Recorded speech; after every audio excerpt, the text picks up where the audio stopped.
So, welcome to another episode of the Headed Home podcast. We hope to have a great one for you today. We are your hosts, Andrew and Jen Gallegos. What's up, babe? Hey, everybody. Oh, wait. I have a funny story about you real fast. Okay, Can I share it? yeah, please do. So, Andrew's dentures fell out this week. It's a cap on one of my teeth, dentures. Or whatever. So I don't know what bad. they're called. He was Okay, like go walking ahead. around Post- on Easter. we'll It post a was so picture. funny. Have you seen Dumb and Dumber? Okay, so like Lloyd Christmas, the half tooth. I ate something on Saturday night. I'll post a picture in this link, but yeah, I was walking around without a tooth. I couldn't get into the dentist until Monday, but thanks for It's bringing a that good up. snack. Yeah, Easter. yeah, it was. That tooth, it was great. Thanks, babe.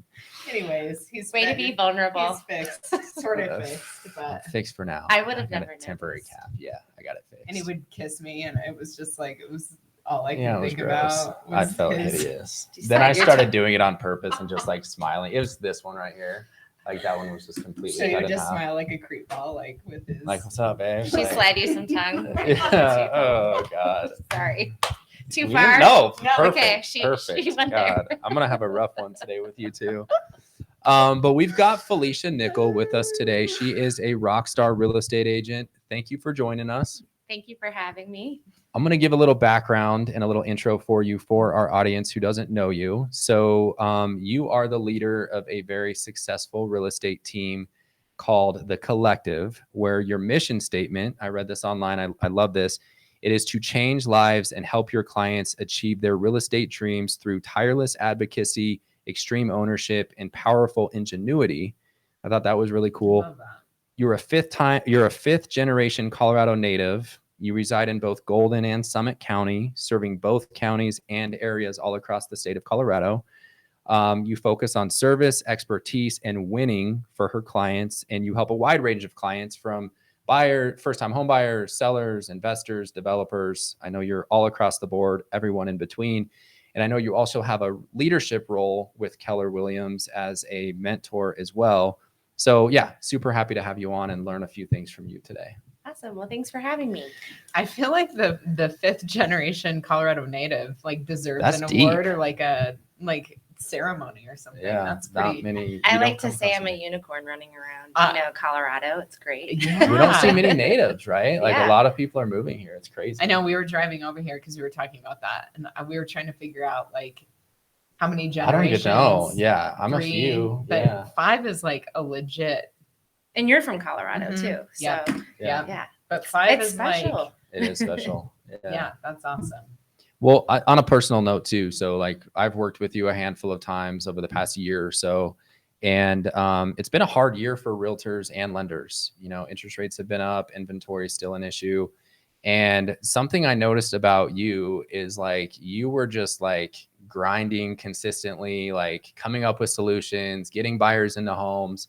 And I've been doing this for about 15 years. I come across a lot of real estate agents, and I feel like you have just like, you might be like one of the hardest working realtors I've come across in the industry. So let's start there. Like, where does that like drive come from for you?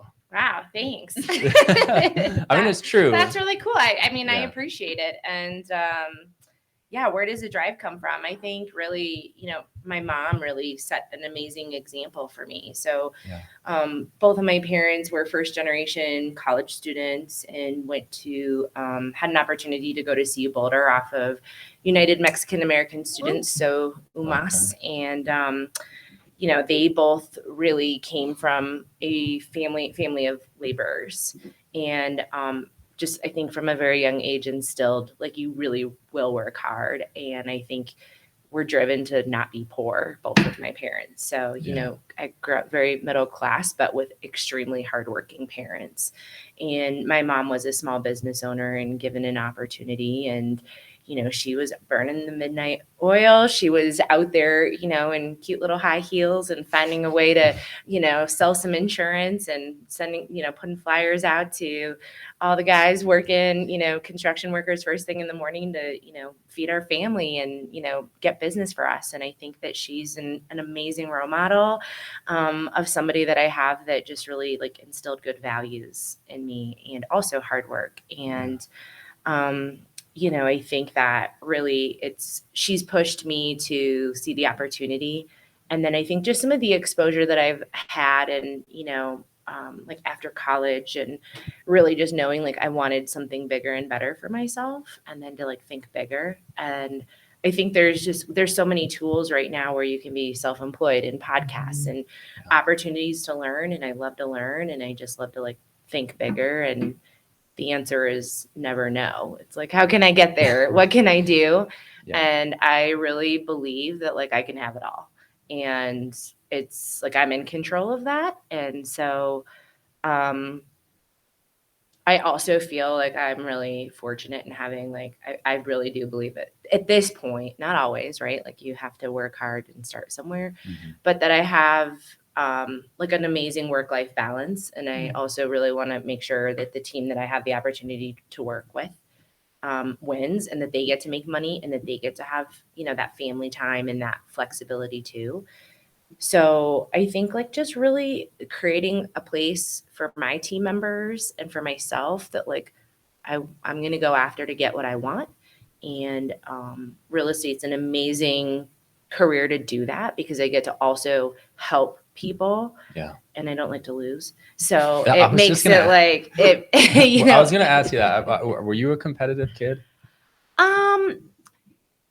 Maybe. I mean, Yeah. I wasn't ever, like I wasn't like the best student and I, I did a couple sports in high school, but like no way I was like the best one. Yeah. So I don't know. I mean, now I really like to win and and I think winning is different for different people. You guys are funny. Yeah. Andrew is very competitive to the point where like I'll give you a great example. We went out for ice cream one day.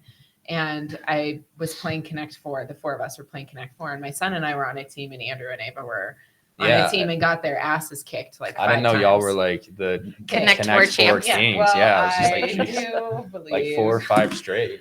Yeah. He has not left me alone about like playing a game. Like the other day, he was like, let's play chess or like, he has to like one up you now. Oh yeah, totally. Like, but I think that competitive nature is good, when you're running a business and running a team. That's cool though, that you said like from a team standpoint, you're winning for your clients, which is a positive, but then it's also a positive for you and the team that you're trying to build and just a win-win situation coming out of that.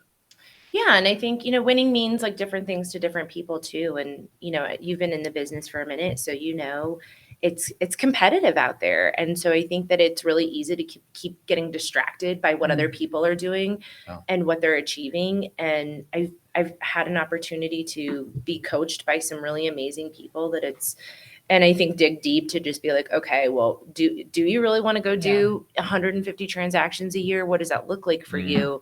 But more so, no, it's not.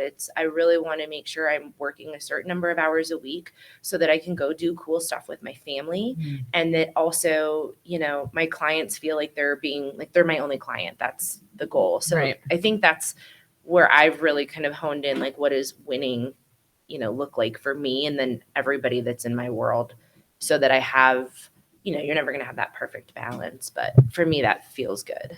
Well, I think you said something that's really important, because I think particularly with like a position where you could get as much business as you wanted by working really hard, you have to have like a very clear understanding of like what your values are and what you want your life to look like, because you can look at people and feel a certain way and say, oh, I'm not doing enough, or, oh, I have to do this thing. But like, if your values are clearly defined in your head of like what you want, then it's a lot easier to say, remember, this is what I'm like looking for. I'm not looking for this, because you can get distracted by that and stuff. It's so easy to. Yeah. So, yeah. Well, I want to back up. How did you get started in real estate? Like where were you when that kind of transpired? Yeah. So I was working, I had an opportunity to start an insurance company for a regional home builder that was based out of here in Colorado. So that was a great opportunity. And, I had come from a background, of insurance, and, I definitely didn't mean to fall into that, but it was all on accident. And, I really had a great like position. I had a great opportunity. I was making decent money. I could take paid time off and it wasn't a big deal. I could, hire the right people, build the budget. It was fantastic. But I think that there became a certain point where it wasn't mine. And I just kind of had this like feeling that I had like bigger things that were going to happen for me. And at the time my husband, I've been married to him for over a decade. He's great. And we kind of, decided to take this adventure into real estate together. And so I got my license in 2014.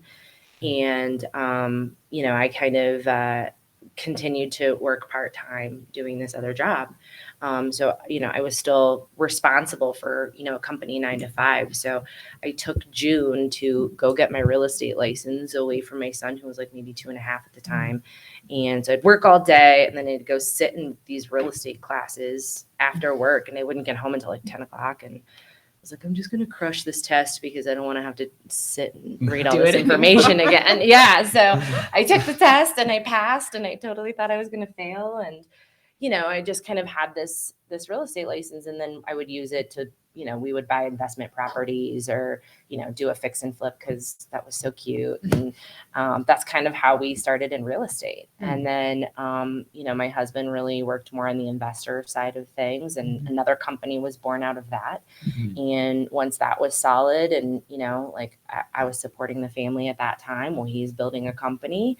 And then once we were, solid there, I quit my job and I decided that I was, I love my husband so much, but like we can't work together in the same company because we both really want to be in charge.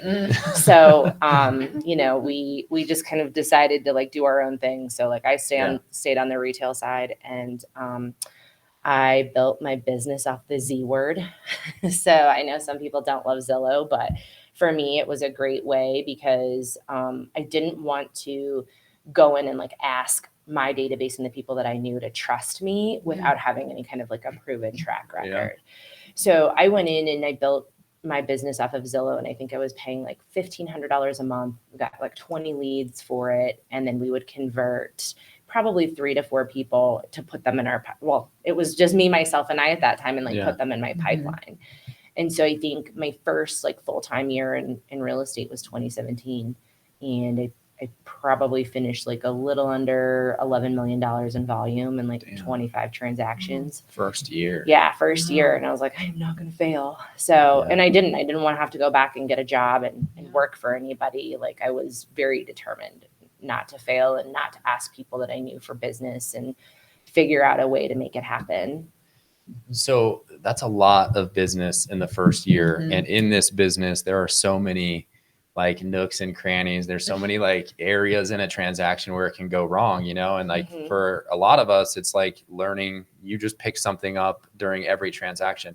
Were there stumbling blocks right out of the gate? Like absolutely huge mistakes? And like, what did you learn from those? Well, I think real estate's a really tough business to get into because any other kind of, I think people look at it like it's this glamorous, business that like, okay, look at my beautiful new listing and I'm having an open house and that you're just going to go crush and make, 6 figures a year. But like, oh my gosh, first years in real estate, like roll up your sleeves, like you're not seeing your family or it's really hard and you're making no money. And you really have to have a certain mindset. And, the first couple of years I was in real estate, I was probably at 5 different brokerages in like 2 years when I really decided to focus on this. And it was like, okay, where can I be to like, who's really crushing it right now that I can go learn from and like, who can mentor me?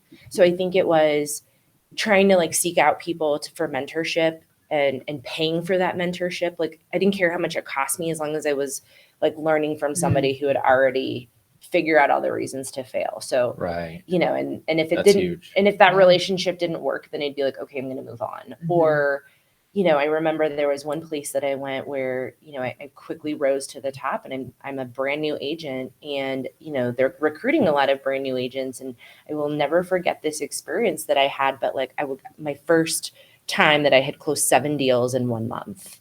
And I had like went and they told the owner of the company, and that owner basically was like, yeah, well, the brokerage is going to do 25. I was like, oh, Great leadership. I was there. like, okay, well, this it just really made me feel like that is so cool. I'm so excited for the brokerage, but like this was a big opportunity for me, and I had Totally. never, so it was just like finding the right people to surround yourself with, and like that finding energy and people that want to like believe in you and help you, not like this competitive culture that is good, but how do you still be in a place where you're building people up and like helping them continue their success? Right. I think that's like an interesting part about this business, because ultimately every real estate agent is looking for buyers, right? Or lenders in the same fashion. So there's this like competitive nature. But what I think is really great is when you find people that don't have this like scarcity mindset, that are willing to like say, I'm going to like help you learn this. And that tends to come back. I always like when you help people out and mentor them and support them and coach them. And, but I think that is out there, and that's really great that you were able to find like the right kind of mentorship. What did you feel like was really invaluable for you when you were looking at like mentors? I feel like I've been having that conversation with a lot of people right now, and it's just, I think everyone learns differently. Yeah. So how that looks for me is not what's going to work for another agent. I'm a very direct person, and, I kind of like, you always know where you stand with me. And I think that like, I don't want to be for me personally, like I didn't want to be handheld and like taught all this stuff that didn't apply. Like I really wanted somebody to just say, this is how it is. Like, this is the checklist. This is the process.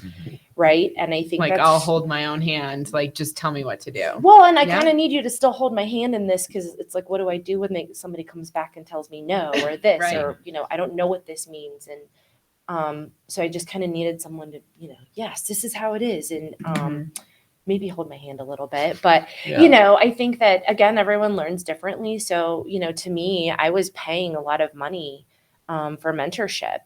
I paid like 50 to 60% of a transaction.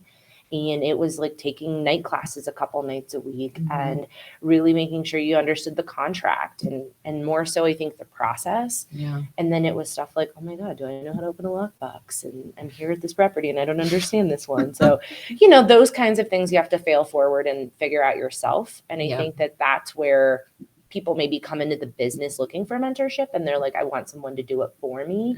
And you really just have to, I think, have some thick skin to just be willing to fail, because you can't find that success if you're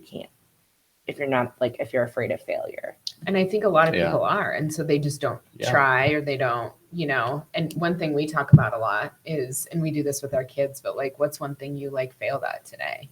But like creating this culture or this mindset around like, you are a human being, you are going to fail multiple times, like every day. And so what can you, like, one, being okay with like failing sometimes, and then like, what's that lesson that you learn from that, and making sure that you learn from it. Right. And I think that's the only way that you can actually get great at what you're doing. Like, you have to figure out like, what did I do wrong? And then you learn from it and you change. If you could go back to yourself walking in 2017, is there a piece of advice that you would share with your rookie real estate agent? I find an amazing mentor, somebody who's not going to leave you hanging. Like, when you have a contract to write at 9:00 at night and you're up against 5 offers, who's going to help you and throw you like, the little lifeline that you need, because you really don't know what the heck you're doing.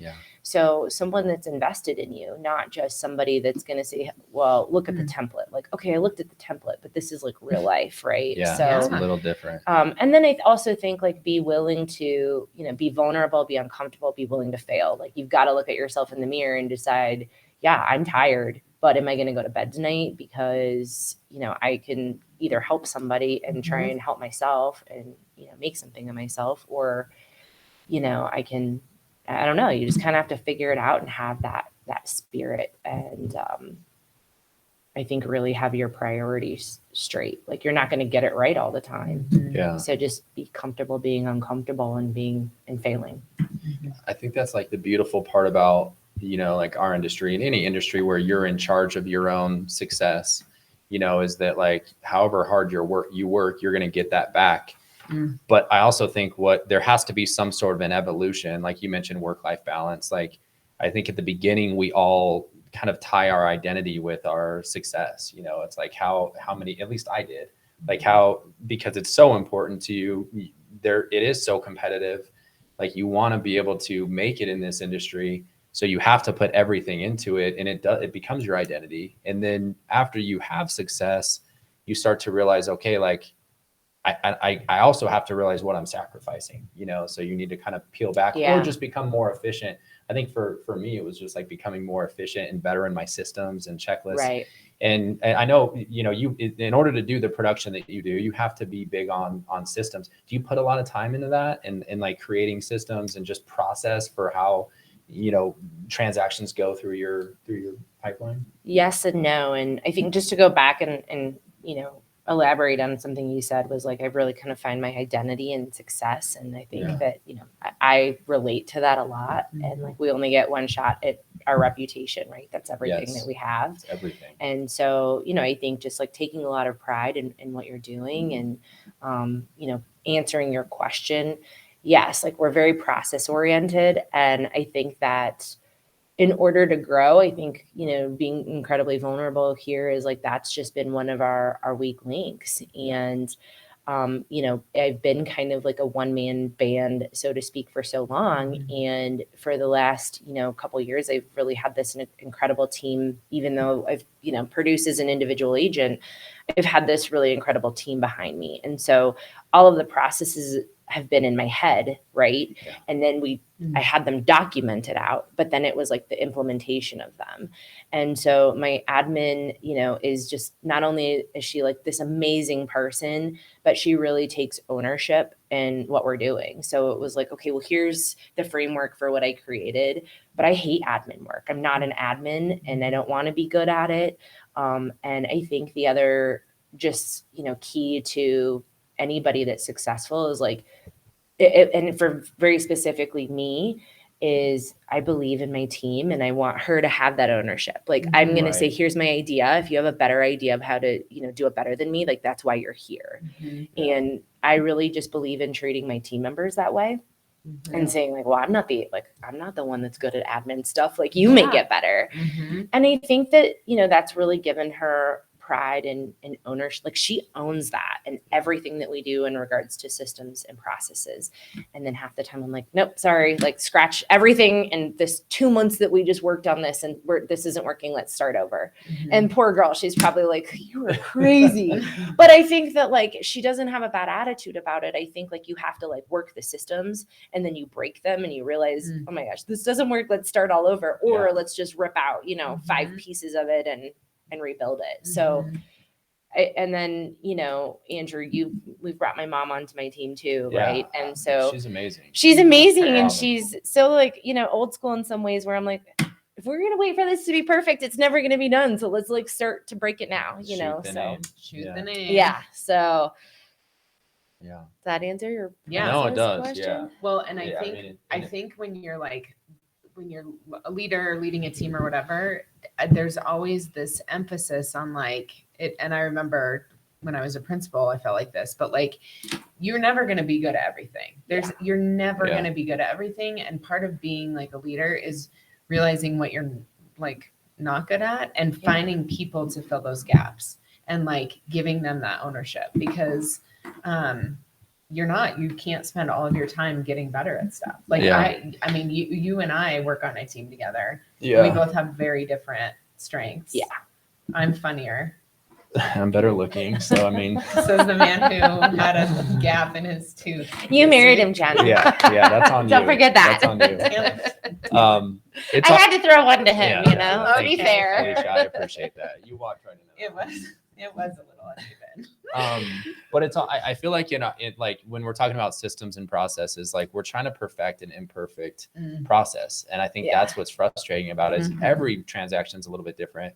Sometimes we do have to break those, the kind of the boundaries of what is in there. And I think that's what's hard for a lot of people and maybe not, I mean, I think it's actually a good thing to be able to like, hey, we're going to break this part of our system because I have a better way of doing it. Maybe that's not going to work every single time, but yeah, I think that's just hard for anybody in this industry, is just, you know, trying to perfect an imperfect system. Well, and I don't know if you guys feel the same way, but like technology has changed dramatically so much. since I first got into the business, even from like 3 years ago. And just like, it's almost overwhelming that you can also just get caught up in all these, like, you know, you're trying to create the process and then it's like, oh, well then now there's this new automatic, you know, trigger through blah, blah. Yeah. We love chat GPT, but yeah, it's like, it's just always keeping up with like drinking from the fire hose and prioritizing like, okay, this is a distraction. We're going to put it back over here. So.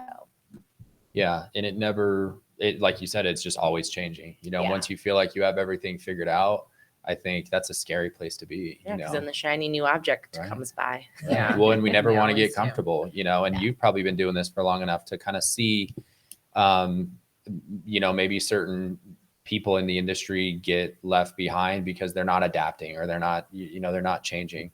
So anyway, you know, yeah, I definitely think staying ahead of technology is important too. What do you feel like is the most rewarding part of your job? Like, what's like the part that like you love? Probably the people that are really struggling to afford a home, you know. I mean, I think we've sent you a few referrals where we're working a lead for a year, and I think the longest lead that I've worked before it turned into like a closing was like 4 years.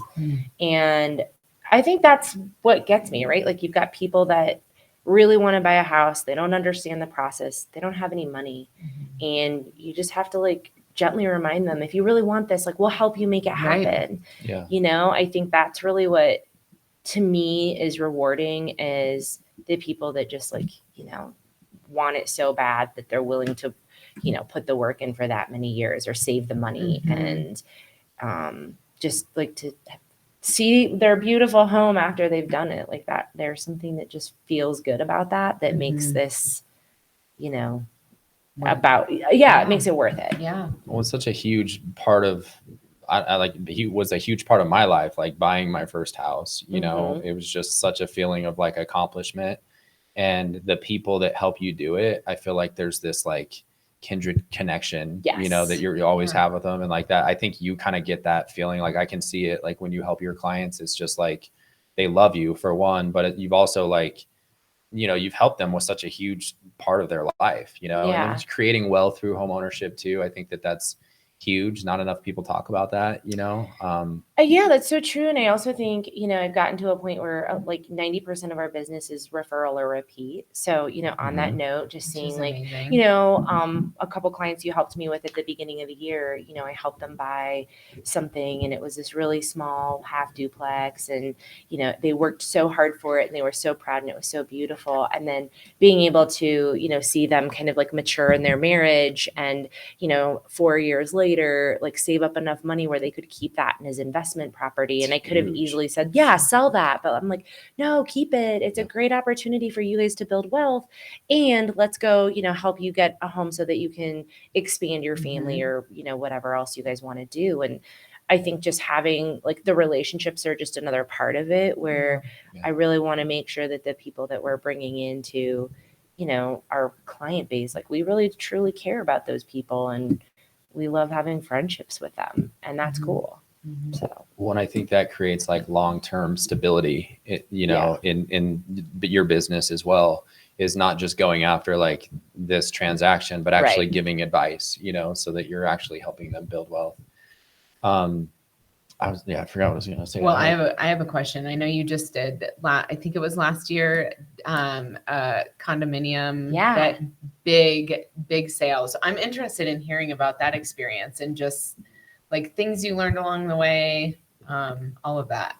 Yeah, I mean, great question. So I think like when, you know, I first started in real estate, you know, I'd like see all these like signs of all these beautiful ladies of like selling out these development projects. I'm like, I want to do that someday, you know? So I was like, I really want to, how do I get into development? And, you know, I had sat on a neighborhood, like a Denver R&O board, and I had made a relationship with a developer who's now a very great friend of mine. And I had really, he was starting out at the same time I was kind of starting out, and they were Sunnyside builders. And Tony and now his business partner, Brian, not only have they just become like good friends of mine, but they basically are, like our business partners. And so I was like, come on, guys, I really want to, how do I list a property of yours? And, was just trying to like gently approach it. And I had to give them something of value, right? So we basically went out and I found a lot for them. And I was like, okay, here's the lot. I want the list back, right? And they were really, I think just really felt there was another agent doing a good job for them. And they're like, well, he's our agent, but you can have the list back on this one. And I'm like, okay. So I took a discount on it, and I was like, I'm just going to work so hard for these guys. I'm going to know everything that I can about development. I'm going to know everything about what things are selling for, price per square foot on new construction, how many days they were on the market, how are some of these other agents selling new construction. And at that time, it wasn't a big project. It was just like these onesie Tuesdays, 3-6 units. And there was a point that I just worked so hard for them, and they knew that I'd go the extra mile, like open houses, flyer neighborhoods, reverse prospect and pick up the phone and make those calls. Like, what is it going to take, Andrew, to get your business to get your client to write an offer on this? Where's the number? And I just really work hard for them. And I think they saw that, and they ended up having another project that another agent was working on. And they had called me and they said, Felicia, I'm sorry that we ever discounted your commission. We totally know that you get what you pay for. And we've had this other project. It's gone through a couple of price reductions, and we'd like for you to take it over. And at this point forward, we would love for you to be our agent for everything that we do. That's amazing. And so I took it over and we sold it all out. Like I forgot how quick we sold that one, but and we sold it for a higher price than that agent had like reduced it. So, I didn't really know, you kind of had to look and be like, okay, well, the other people are doing this. So how do I do it? And then how can I do it better? Or what can I, add in here? And then I think like just collaboration with other agents that had new development too. So getting back to your question is, these guys had this lot over in Edgewater and they were just going to sell it. And they had really been focused on, condo or not condos, townhomes, duplexes, kind of like attached multifamily, but nothing bigger of that scale. So we put a sign in there. We tried to sell it to another developer who wanted to take on a condo project, and no one was really biting on that. So I was like, guys, let's just build it. Like, I'll throw in some cash. I'll be an investor. Like, I really believe in what you guys do. And I do. I really like they run everything such a tight ship. They're very process oriented. We have very similar values, not only in business, but personally.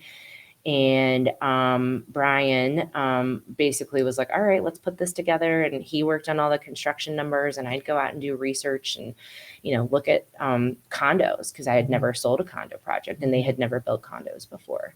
So, I basically helped them 3 years before that baby was born, and, put all those numbers. And I was like, I think we can hit this number if we build this and if we sell it. And I think we both had a soft spot for how like housing has really become unaffordable for people in Denver. And so, we were talking about bringing these really awesome 1-bedrooms for $300 price point to the market. And we were like, all right, let's do it. And so that was a 3-year project that was really, it was tough. It was awesome. We sold it out everything out at frame. And I think like also just doing research on that. Cool. But what is like what happened last year to all of our buyers, right? So we went out and said, like, how can we do this better than everybody? So we sold everything out, I want to say in like January or February at frame.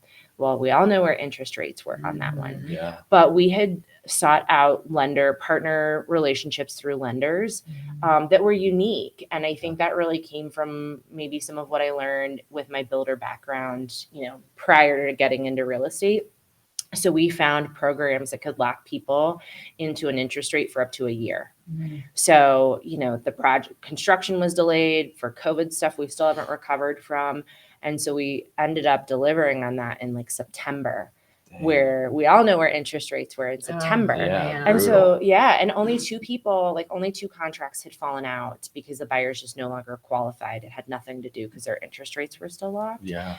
And then we ended up selling the last two in like December, which that was tough, but I mean, we got it done. And Yeah. I mean, I think that's the other thing. Like I'm obsessively trying to learn so that I don't get bored. Yeah. And so I was like, okay, well, how can we do this better? How can we do this where, everyone's excited about it? So I don't, does that answer your love Yeah. question? No, I mean, just- that sounds like an One amazing thing I experience. just love, I've loved listening to you because I'm very similar in the sense that once I learn something, I want to learn something totally different. Like I always am trying to find new things to learn in this world, Yeah. And I just think that's really, really awesome that you just immersed yourself in this totally new experience and study. I mean, this goes back to the hard work thing, but figured it out and did it successfully.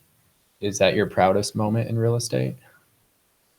That's a good question. My proudest moment. Yeah, I mean, definitely one of them. Yeah. And I think I mean, a though, 3-year people project. people see real estate agents and it's it is not, even if you're an individual agent, it is not a one person job.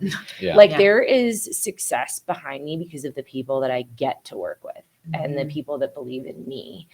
And, I think that that project was incredibly challenging, especially when everyone's getting so upset that, sorry, we're delayed again. You can't move in again, and it's well, read the contract. And, you're trying to not be a jerk, but that's really maybe. I mean, I think the proudest moment that I've had I've worked hard to have some really amazing opportunities. And so I think that's one of them. I don't know if I can pinpoint it to just one. Yeah, that sounds like an awesome just experience from start to finish, and immersing yourself into the nuts and bolts of what went into making it a success was probably pretty fulfilling. Are you big into reading books or listening to podcasts to help just expand your mindset and knowledge base generally? Absolutely. And I think I kind of had to take a break for a minute, Yeah. Because I just was getting to this point where I was over learning, where I was podcasted and booked out. And I'm oh my God, I've read every self-help book. And then I think what was happening, I got into this place where I couldn't sleep. So I would just be up until 2:00 in the morning, still listening to books or podcasts. And I'm what is going, my brain will not shut off. And so then I made a commitment for a year that I was only going to read nonfiction books. Yeah. Which normally fiction books, Fiction, sorry. yeah. And so then, I've only read a couple self-helper books that have, so I really love to read, but it's a lot of the same ideas, right? Just in different kind of pitch towards different people. But I also feel when you get to that point of taking it all in, you're kind of okay, I get it. And then there's this moment, at least for me, where you have to be all right, I got to just act. I have to act. Action is implement the stuff. Even without knowing anything. Yeah. Implementation and action. Even if you didn't read a single book, you'd still be successful if you just took action, and implemented one or two ideas. But it's hard because for me at the beginning of my career, that really helped me with values and philosophy and just working on myself so that I could be better in my career. But then, there's a point to where you're okay, this is enough. I get it now, and I don't need to keep doing it. I need to actually just take action. Mm-hmm. Yeah. And you kind of have to slow your mind down sometimes too. Cause then you're oh my God, I'm going to have this idea and I'm going to have this idea. And the team's what is going on with you? We can't do all this stuff. And I'm okay, you're right. Sorry. Yes. Right. So. You almost have to choose one idea a year. Yeah. It's hard. And I think one struggle that I have balancing that is I want to read stuff like that, or I listen to them because I know that it's important to have, I kind of consider them authors in some sense, my circle of people, that are building the things up that I just want to be around. But your mind can think so many things when you get too much of it going on at once. And then it's how can I get better at this? How can I get better at this? And it becomes too much at some level. And you really do just have to minimize and act very intentionally on a few small things, Yeah. Because it is hard. Yeah. Are you a goal setter? Yeah, absolutely. But I think that my goals have evolved. I think that I've had just a lot of growth, right? I've told you, I'm like, okay, I'm podcasted out, I'm booked out, I've learned so much. I'm not trying to chase everybody else. And I think last year was just a really proud moment, for me, because I feel like I had a ton of time back with my family and with my husband, and with being able to work with my mom again, and investing back into my team, and like seeing my admin take this awesome vacation, and like we both were out of the office for a week and nothing broke, and everybody was still like replied to, and they felt great, and our clients were having a good experience. So like in terms of, it's not like, oh, we're going to do this many deals. It's really about, I think, watching my team, my admin being able to like buy a new car because that was on her vision board last year, and she did that within 4 months. And then taking a vacation that she was like, yes, we can totally pay for this and we can do the extras. I think that is really where our like goals have shifted, right? Where I'm like, I want people on my team to make money, and I want them to be able to take vacations like I take vacations, meaning a couple times a year, and that they can check out, and that like things are still running on the team. So I think just in regards to that, like those are goals. And then personal goal, my husband and I have a goal where by the time my son graduates high school, we would like to, for both of our businesses, to be in a position where we can take a year off and kind of travel the world. And that sounds so like cliche and stupid, but we've like looked into these, we were talking about cruises. The 3-year cruise. There's a 180-day one, I'm which totally down. Cool. I've looked into it. Jen's gonna go with you. She's all right, she's in on the goal. Yeah, exactly. That Make would be sure cool, I don't though. get into trouble. So then you'll get a phone I'm call. not sure I would be the right person for that. Now, to That get sounds into awesome. trouble, I would be down for that. Yeah. Oh, good. We'll get along great. Love So it. yeah, so those That are, I sounds think, cool. are some of the goals like that we have. And That's great. That's really great. I think that that's something when you're like looking at your career again, realizing that there's lots of different like pieces of the wheel in your life, and like it's not just your career. yeah, It's not just your relationship. It's not just your family. It's like your friends and all these things. It can't be. I mean, and that's what I mentioned Well, earlier. it can be. It can be, but that's not healthy. Right. I mean, like when you tie yourself to, when your identity is completely wrapped up in one of those aspects, like business, when you have a down year, you feel like shit, and so like that's why like it's important to have those other aspects that are that you're also focused on too. But yeah, I think that I mean, that's really cool that you guys have that goal to travel. It sounds like you travel a lot. Like, is there a specific place where it's like the favorite place that you've ever gone? I wouldn't say that we travel a lot, but I told you we got to go to Europe for over spring break, and like that was really my first time to experience something like that. I think outside of that, we love to golf. Not very good at all. So like during COVID, we basically were down in Cabo like 3 times a year, just golfing and like going to like watch all the whales. So like I really love Cabo just because it's just very similar to our climate here, aside from the fact it has an ocean. But like all the whales that are there are so pretty, and it's a beautiful place to be, and it's a 2.5-hour flight from Denver. So that's a favorite. And so then we're going to Iceland next month, and I turned 40 this year, so I'm getting to do all of like making this an amazing year. That's awesome. So yeah, I don't really like to sit still, so I'm like, what else can we do? Yeah, Iceland sounds cool. What was literally? good one. That was such a dad joke. What was your favorite place to visit in Europe? Oh, Venice. Venice. It was just like this romantic, beautiful fairy tale place where the whole city operates, off water. There's no cars. That's So cool. there was God, like I wish we one would've day gone there. I was just like sitting on our balcony, and they were doing some construction on like the hotel they were putting next to us. And I just like watched them do construction for like an hour with a glass of wine, of course. But I mean, and then like there was a bus stop across, but it was a water bus, and the way they picked up the trash, and it was That cool. is so It super was, cool. Oh God. and what was also, sorry if I just keep going, but this No. was No, I love awesome this. because, you know, that whole the whole island is built, like all the structures are built off of basically like petrified wood, Mhm. like these sticks that go down into the ground. And, you know, here we are like worried about structural issues Right. and, you know, and then these people like Venice has all these like old, you know, hundreds of year old houses that are just like tilted, and it's no big deal. Yeah, it's So fine. it's like, oh yeah, there's no structural Yeah. issues. That's crazy. So, That is so crazy. Ugh. Okay, I well, wanna go. I have an important last question, but do you want to It's- tap on anything on the market before we go? No, before the last. So, are you like a morning routine person? I'm more of a routine person. Yeah. I would say, you know, I know that a lot of people really believe in like starting their mornings really early and Yeah. and doing things. I'm not a morning person. Yeah. I'm kind of a night owl. I really love the evenings where, you know, pounding out some work at 11 o'clock at night, no one's bothering me, or I can just, you know, No catch- expectation. Yeah. Yeah. Yeah. So I think I'm more That's of like cool. just a routine person. Yeah. I think getting back into my routine since getting back from travel has been a little tough, Mhm. but Yeah.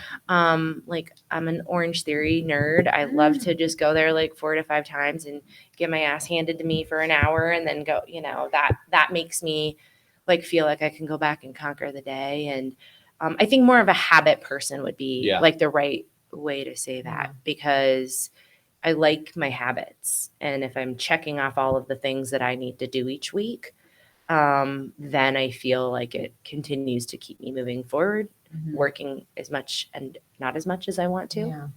What are So- some, besides like moving your body, what are some other habits that you feel like are really helpful for you? So, making sure, like work wise, right? We have a meeting every Tuesday with my team where we just really talk about like, are we meeting our goals? What are the problems that we're running into that are, you know, preventing us from doing so? What are our wins? What are our challenges? You know, I make an effort to run a minimum of an appointment a week. And, you know, if that's not for like a buyer or seller prospect, it's connecting with a vendor, it's reaching out to a client and like catching up for happy hour with them, or coffee or whatever. And really just like having more intentional meetings with people and friends and people that are, because it really, I think Yeah. all, Yeah. like in my world, at least, it all overlaps and Mhm. intersects and Totally. whatever. So, making time for my kiddo, and that we're doing something, you know, intentional there, even though he's 15 and not really that interested in that anymore. So my mom heart is hurting gotta trying to try. get over that. Yeah. Oh. And, you know, making sure that my husband and I have time each week to like go have a date or go golf or do something. And I also think just making dedicated time to learn, like, Yeah. what are other people doing right now? Because as we've talked about, our business is changing quickly. And Well, and yeah, and it's been a challenging, you know, couple years. I mean, it's been a busy market in Colorado for the past decade or so.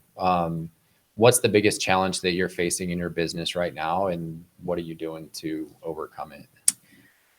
so I think that I feel like I've worked for 2 years on our processes and systems, right? Yeah. And I think we had a very busy end of the year last year, and because of that, we had a slow start this year because we were all a little burnt out and exhausted. Yeah. So I think the biggest challenge has really been almost like this push-pull of, do I want a team? Do I want to grow the team? What does that look like? It's just easier, me, myself, and I, with my admin team behind me. But I think that's probably like the biggest challenge in what I'm experiencing in my business right now. And, you know, we've added an agent to the team. She's not only a very good friend of mine, but has a track record of, you know, production and success, and she's great. So I think just that we're doing that the right way and that we're following our systems. Like, I know that sounds so dumb. So maybe No, No, I mean, it doesn't at it's- all. Like we talked about, I think things are always changing, so systems always have to Yeah. be updated. You know, Mhm. no, I don't think that's so following my systems and processes is the biggest challenge. That's There you what go. I've Well, I think in just knowing you, I think you're just you're a doer, you know, and you take action and you like want to get results. Like no matter, it doesn't really matter. Not that it doesn't matter how. It's just, hey, what's going on? How can we win this situation? Yeah. But I think that you still have success that way. But to grow, to compound, I think systems are, Key. at least in my mind, they're key, to keep doing a great job, but for more people in a shorter amount of time. That's where systems and processes and efficiencies come into play. It's like an anchor that you like sort of don't want to have, but you need it in a way, Yeah. And real quick about, we're midway almost through 2022. I mean, what do you see the market? 2023, gosh. What year is it? Yeah. I'm like, I don't even know what day it is. 2019. I mean, what do you think about the market right now? Like, what are you seeing? Or how do you think the end of 2023 is going to look? I mean, I would love to ask you that question. I don't know. I feel like we're on a roller coaster ride. Yeah. I mean, as you know, because Andrew, we work together. I'm a big fan of you guys, and you do such a great job. And we didn't slow down the second half of 2022, No. and so I think that you have to take all of this stuff about the market, it's a distraction. Yeah. And it's going to happen. You have to be knowledgeable. Do not get me. That's not what I'm saying. Right. But, interest rates are always going to go up and down. Our prices are always going to go up and down. And in my opinion, it's a part of the conversation because that's what we're paid to do. And you have to know that knowledge because otherwise, you're not helpful to people. Mm-hmm. Yeah. But more importantly, I mean, that's not a part of the conversation for us. It's, hey, you want to move because you're growing your family. Awesome. What does that look like for you? Does it make sense? Can you afford it? Do you have the down payment? Maybe it's not the right time. Talk to Andrew. He can come up with a plan for you, help you pay off, tell you what to pay off. And let's just talk again in 6 months. So I think when you're making it about people and what their goals are, none of that stuff really is coming into the conversation. Yeah. I don't know if that's the answer you wanted, but that's how I feel. But I think that we had a conversation. We were because we were talking about the market, and on some level, I was thinking back to my mid-20s. I would have never even, it just wouldn't have even crossed my mind. Recession word, yeah. I mean, truly, we just never even considered those things. Right. It was just oh, we need to do this, or gas is more expensive, or groceries. Okay. Oh, yeah. Okay. I think. Well, I think we're both big believers in building wealth through home ownership. When you're talking to someone who's renting, when you compare what they're paying in rent and looking at that short term and long term, especially. From a building wealth standpoint, and then you look at the advantages of purchasing a home. And like you said, interest rates are up. That actually shows some advantages from my perspective for buyers, because if rates, your payment's higher, right? So you're gonna have to bite the bullet on a higher monthly payment now. But if rates were at 2 or 3%, you'd be one of 30 offers on this $400,000 property, which would then actually go for $500 because they're overbidding, and you're gonna have to bridge the appraisal gap. And you're going to have to, waive buy every the house with the broken sewer line. Yes, exactly. Waive every contingency. Okay. So I think that's what, just like you said, I think what you kind of meant is education. Buyers just need it and I work with buyers, and it's just education on, hey, find a house now because you have more leverage, bite the bullet on a higher interest rate, and then refinance once rates come down. Because rates, there's no prepayment penalties on most loans.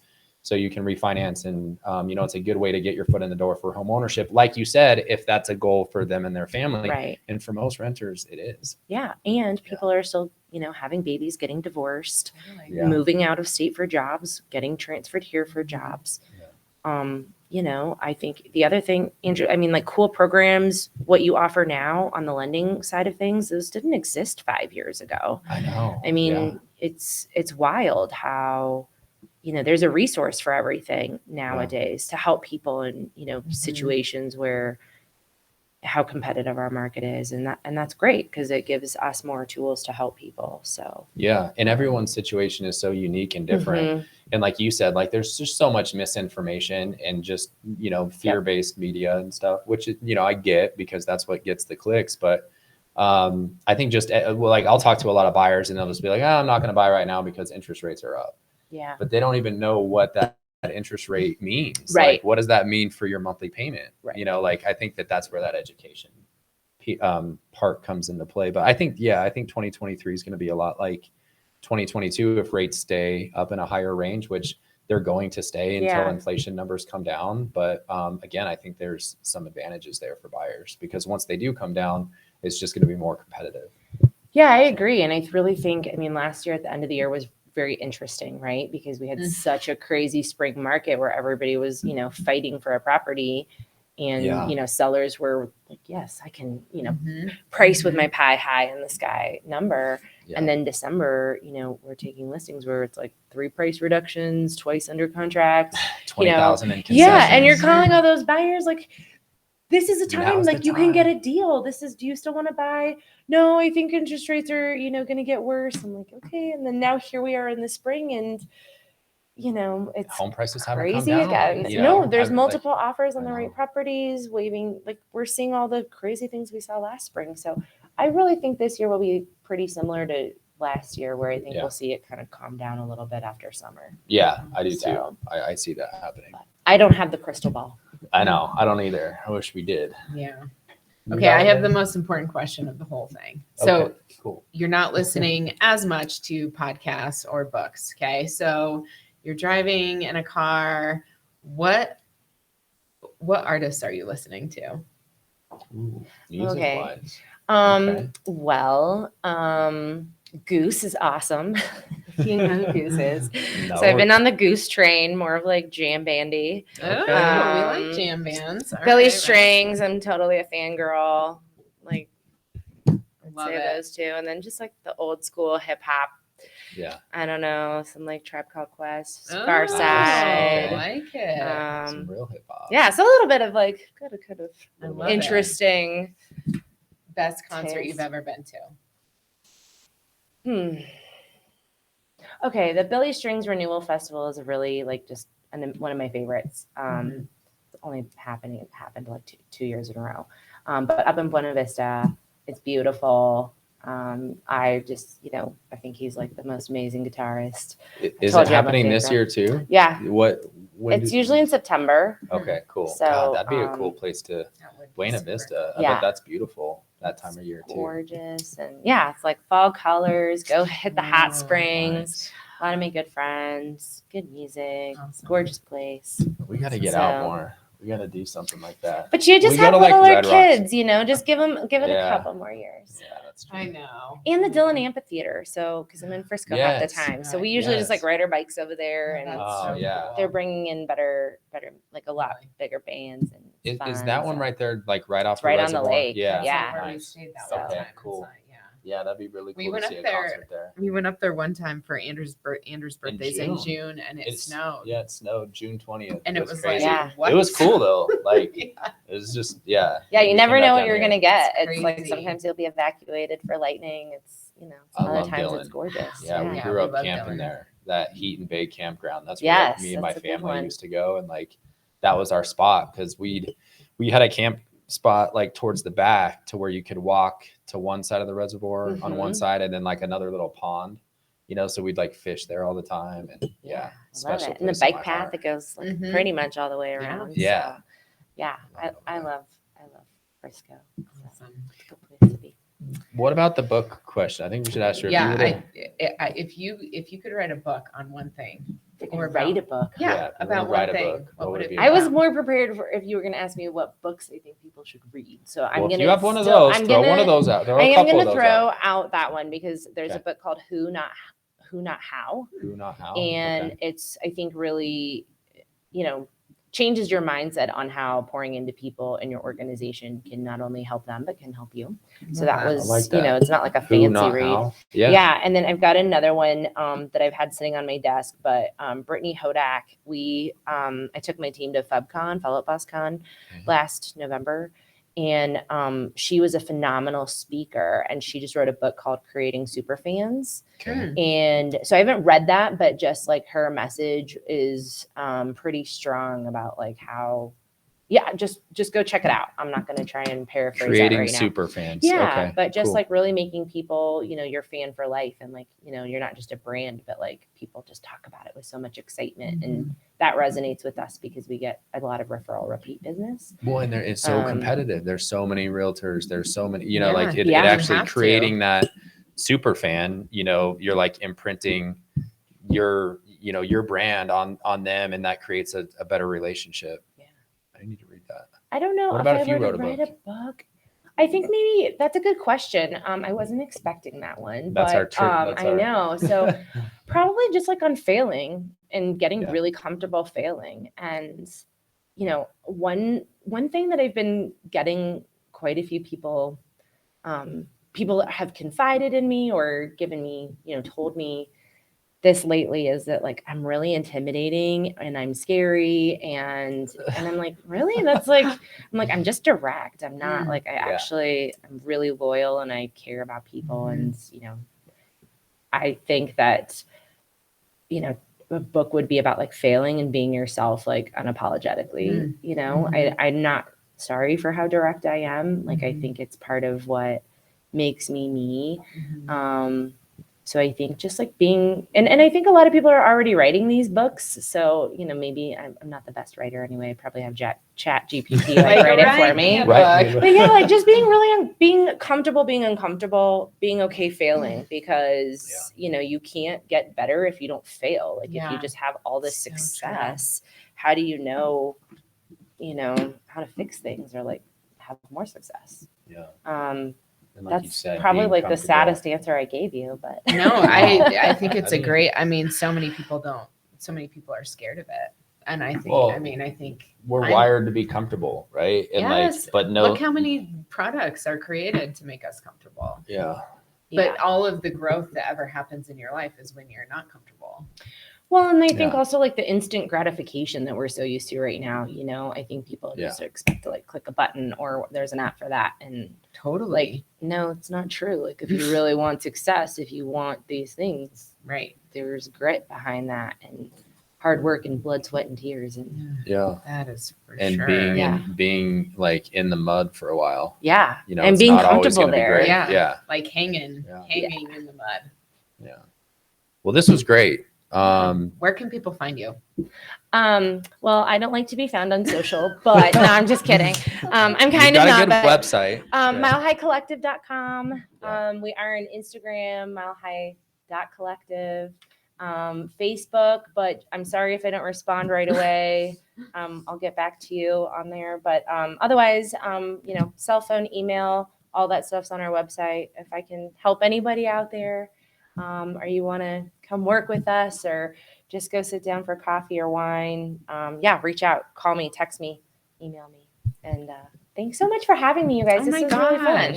Thank you. And thank you all for listening. If you guys liked this episode, please let us know. Please comment, subscribe, give us a rating. We'd really appreciate it. And can I say one more thing? Yeah, sorry to like ruin the vibe, but no, you're not. I just want to give a plug for Jen and Andrew because they have been amazing to work with. I got introduced to Andrew by a client, and you know, I was like, no problem. We're team players. Like, of course, you know, we'll work with this guy. And you guys just blew me away. Like, just we operate very similarly, and like your attention to detail and your service and how you go out of the way for people. And Andrew attends closings and like everything you guys do is rock star status. So if the agents out there that are listening haven't given you a shot, they better, because they're missing out.